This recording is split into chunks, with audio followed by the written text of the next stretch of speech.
Nobel পুরস্কার বিজয়ী বাংলাদেশের বর্তমান অন্তর্বর্তীকালীন সরকারের প্রধান উপদেষ্টা, সমাজসেবক, ব্যাংকার ও অর্থনীতিবিদ, নোবেল পুরস্কার বিজয়ী তিনি আর কেউ নন, তিনি অধ্যাপক ডক্টর মোহাম্মদ ইউনূস। তিনি চট্টগ্রাম বিশ্ববিদ্যালয় অর্থনীতি বিভাগের প্রধান শিক্ষক। ২০০৬ সালে গ্রামীণ ব্যাংক ও অধ্যাপক ডক্টর মোহাম্মদ ইউনূস যৌথভাবে ক্ষুদ্র ঋণ ও ক্ষুদ্রবিত্ত ধারণা প্রবর্তনের জন্য নোবেল শান্তি পুরস্কার লাভ করেন।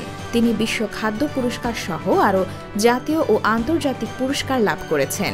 ব্যক্তিগত জীবন: অধ্যাপক ডক্টর মোহাম্মদ ইউনূস ১৯৪০ সালের ২৮ জুন চট্টগ্রাম জেলার হাটহাজারী উপজেলার বাথুয়া গ্রামে জন্মগ্রহণ করেন। তার পিতার নাম হাজী দুলা মিয়া সওদাগর এবং মাতার নাম সুফিয়া খাতুন। মোহাম্মদ ইউনূসের সহধর্মী ডক্টর আফরোজী ইউনূস।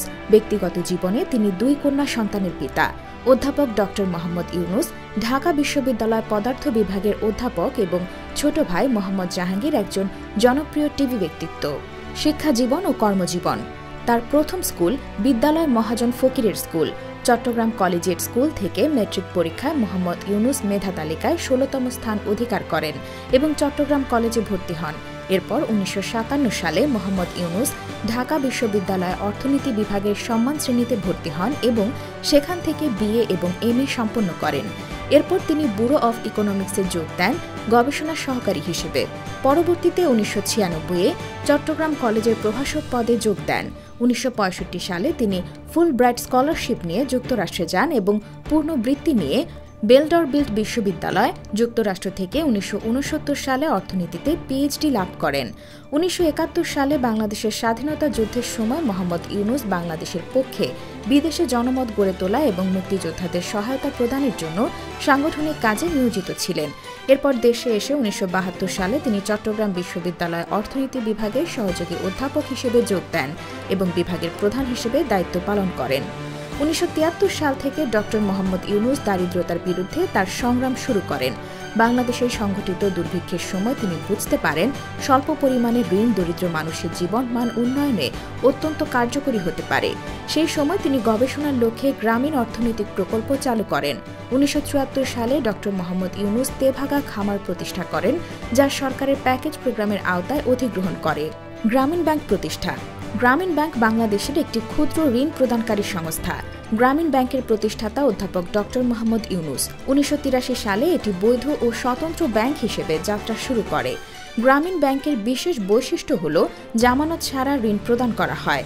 বাংলাদেশ গ্রামীণ ব্যাংক মাইক্রো ক্রেডিট সম্মেলনের অন্যতম উদ্যোক্তা। গ্রামীণ ব্যাংক মূলত ভূমিহীন এবং দরিদ্র নারীদের ৫ জনের ক্ষুদ্র ক্ষুদ্র দল গঠনের মাধ্যমে ক্ষুদ্র ঋণ প্রদান করে এবং এর মাধ্যমে তাদের কর্মসংস্থান সৃষ্টি করে।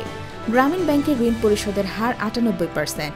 গ্রামীণ ব্যাংকের শাখা: গ্রামীণ ব্যাংক এখন ৪০টি জোনাল অফিস, ৪০টি ডোনাল অডিট অফিস, ২৪০টি এরিয়া অফিস এবং ২৫৬৮টি শাখা অফিসে কাজ করে এবং ২০১৪ সালের জুন পর্যন্ত কর্মচারীর সংখ্যা ছিল ২২,৮৯৫ জন। রাজনৈতিক দল গঠন ও পরবর্তীতে রাজনীতি থেকে সরে আসা: ২০০৭ সালের ১১ জানুয়ারি সেনাবাহিনীর সমর্থনে এবং ফখরুদ্দিন আহমেদের নেতৃত্বে তত্ত্বাবধায়ক সরকার গঠিত হয়। সেনাবাহিনীর তরফ থেকে ফখরুদ্দিন আহমেদকে তত্ত্বাবধায়ক সরকার করার আগে ডক্টর মোহাম্মদ ইউনূসকে সরকার হওয়ার জন্য প্রস্তাব দেওয়া হয়েছিল। এর কিছুদিন পর ২০০৭ সালের ১৮ ফেব্রুয়ারি ডক্টর মোহাম্মদ ইউনূস চট্টগ্রাম থেকে ঢাকায় ফেরার সময় বিমানবন্দরে সাংবাদিকদের বলেন তার দলের সম্ভাবনা নাগরিক শক্তি। দৈনিক প্রথম আলো পত্রিকার খবরে বলা হয়, ২২ ফেব্রুয়ারি দুবাই যাওয়ার আগে বিমানবন্দরে তিনি রাজনৈতিক দল গঠনের আনুষ্ঠানিক ঘোষণা দেন। বিভিন্ন গ্রামে, মহল্লা এবং ওয়ার্ডের ২০ সদস্যের প্রাথমিক প্রস্তুতি নিতে আহ্বান জানান তিনি। রাজনৈতিক দলের নীতি ও আদর্শ ঘোষণা করেন। এরপর রাজনীতিতে আসার জন্য তিনি জনগণের উদ্দেশ্যে একটি খোলা চিঠি দিয়েছিলেন। তার ৩ মাসের মধ্যেই সে প্রক্রিয়া থেকে সরে আসেন অধ্যাপক ডক্টর মোহাম্মদ ইউনূস। ২০০৭ সালে ৩রা মে ডক্টর মোহাম্মদ ইউনূস রাজনৈতিক দল গঠনের প্রক্রিয়া থেকে সরে আসার ঘোষণা দেন। এই জন্য তিনি জাতির উদ্দেশ্যে একটি চিঠি প্রকাশ করেন। সে চিঠিতে তিনি উল্লেখ করেন, যাদেরকে সামনে পেলে জনগণের সামনে সবল ও উজ্জ্বল বিকল্প রাখা যেত, তাদের আমি পাচ্ছি না। আর যারা রাজনৈতিক দলে আছেন তারা দল ছেড়ে আসবেন না। কেন রাজনীতি থেকে সরে আসলেন, বিষয়টি ডক্টর মোহাম্মদ ইউনূস তার খোলা চিঠিতে উল্লেখ করলেও এই বিষয় নিয়ে মানুষের মাঝে অনেক মতভেদ রয়েছে। উপসংহার: অবশেষে কোটা আন্দোলন থেকে শুরু করে পরবর্তীতে এক দফা দাবি আদায়ের মাধ্যমে ছাত্র জনতার তোপের মুখে পড়ে প্রধানমন্ত্রী শেখ হাসিনা পদত্যাগ করলে ডক্টর মোহাম্মদ ইউনূসকে প্রধান উপদেষ্টা হিসেবে নির্বাচন করা হয়। অধ্যাপক ডক্টর মোহাম্মদ ইউনূসের অধীনে আরও ১৬ জন উপদেষ্টা দেশ পরিচালনার কাজে নিয়োজিত থাকবেন। তো বন্ধুরা, এই ছিল আজকের ভিডিও। যদি ভিডিওটি ভালো লাগে তাহলে অবশ্যই লাইক, কমেন্ট, শেয়ার এবং চ্যানেলটি সাবস্ক্রাইব করে পাশেই থাকুন। আবার দেখা হবে পরবর্তী কোনো ভিডিওতে। সেই পর্যন্ত সবাই ভালো থাকুন, সুস্থ থাকুন। আল্লাহ হাফেজ।